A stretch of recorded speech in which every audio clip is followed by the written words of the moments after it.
ஒரே நாளில் கோயில் கட்டிய சன்னியாசி. மூன்றாம் குலோத்துங்க சோழனின் ஆஸ்தான சிற்பியாக இருந்த டங்கனாச்சாரி என்பவர் சிறந்த சிவபக்தராக இருந்தார். அவருக்கு குழந்தை பாக்கியம் இல்லாமல் இருந்ததால் அவரது மனைவி சுந்தராம்பிகை குழந்தை பிறந்தாள். திருப்பதி வெங்கடாஜலபதிக்கு காணிக்கை செலுத்துவதாக வேண்டிக் கொண்டாள். வெங்கடாஜலபதியின் அருளால் சுந்தராம்பிகைக்கு ஆண் குழந்தை பிறந்ததை அடுத்து அவனுக்கு குண்டலாச்சாரி என்று பெயரிட்டனர். குழந்தை சிறுவனாக வளர்ந்ததும் திருப்பதிக்கு சென்று பிரார்த்தனையை நிறைவேற்ற வேண்டும் என்று டங்கனாச்சாரியிடம் சுந்தராம்பிகை கூறினாள். அதை கேட்ட டங்கனாச்சாரி கடும் கோபம் அடைந்து சிவபெருமானை தவிர வேறு தெய்வம் இல்லை என்று கூறியதுடன் மனைவியை திருப்பதிக்கு செல்லக்கூடாது என்றும் கூறினார். அதனால் மனம் வருந்தி இருந்த சுந்தராம்பிகையிடம் அவளது மகன் குண்டலாச்சாரி, அம்மா அழாதே என்று ஆறுதல் கூறினான். அத்துடன் திருப்பதி சீனிவாச பெருமாளை நமது ஊருக்கு வரவழைக்கிறேன், பிரார்த்தனையை இங்கேயே நிறைவேற்றலாம் என்றான். அன்று இரவு எல்லோரும் தூங்கியவுடன் குண்டலாச்சாரி தனது தந்தை சிற்பம் செதுக்குவதற்காக வைத்திருந்த ஆயுதங்களை எடுத்துக்கொண்டு மலைக்கு சென்றான். மேலும் மலையில் திருப்பதி பெருமாள் கோயில் கட்டுவதற்காக இடத்தை அளந்து கொண்டிருந்தான்.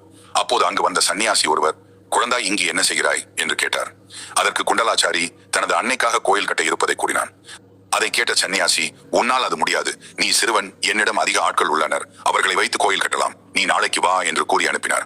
இந்நிலையில் வழக்கம் போல் அதிகாலையில் எழுந்து மலைக்கு வந்த டங்கனாச்சாரி அங்கு ஒரு பெருமாள் கோயில் இருப்பது கண்டு அதிர்ச்சி அடைந்தார்.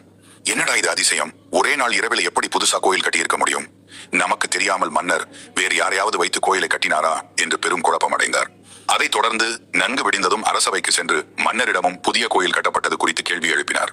அதை கேட்டு வியப்படைந்த மன்னன் தனக்கு தெரியாமல் யார் பெருமாள் கோயில் கட்டியது என்று கேட்டார். பெருமாள் என்றாலே வெறுப்புடன் இருக்கும் டங்கனாச்சாரி தனது பகுதிக்குள்ளே புதிய பெருமாள் கோயில் கட்டப்பட்டதால் உச்சக்கட்ட கோபத்தில் இருந்தார். மேலும் அன்றிரவு மலையில் தங்கி யாரும் வருகிறார்களா என்று கவனிப்பதற்காக இருந்தபோது குண்டலாச்சாரி ஆயுதங்களை எடுத்து வந்ததை இருட்டில் யார் என்று கவனிக்காமல் வாளால் வெட்டி வீழ்த்தினார். மறுநாள் மகனை காணாமல் தவித்த சுந்தராம்பிகை மகனை தேடினாள். அப்பொழுது மலையில் தலை துண்டித்து கிடந்த குண்டலாச்சாரியை அந்த பகுதி மக்கள் பார்த்து தூக்கி வந்தனர். அதைக் கண்டு கணவன் மனைவி இருவரும் கதறிய போது அங்கு ஒரு சன்னியாசி வந்தார். அவர் டங்கனாச்சாரியிடம் துளசி இலையை பறித்துக் கொண்டு வா, உன் மகனை காப்பாற்றுகிறேன் என்று கூறினார். அதை கேட்ட டங்கனாச்சாரி, துளசியை நான் கையால் கூட தொடமாட்டேன் என்று கூறிய போது அங்கிருந்த மக்கள் அவரை திட்டினர்.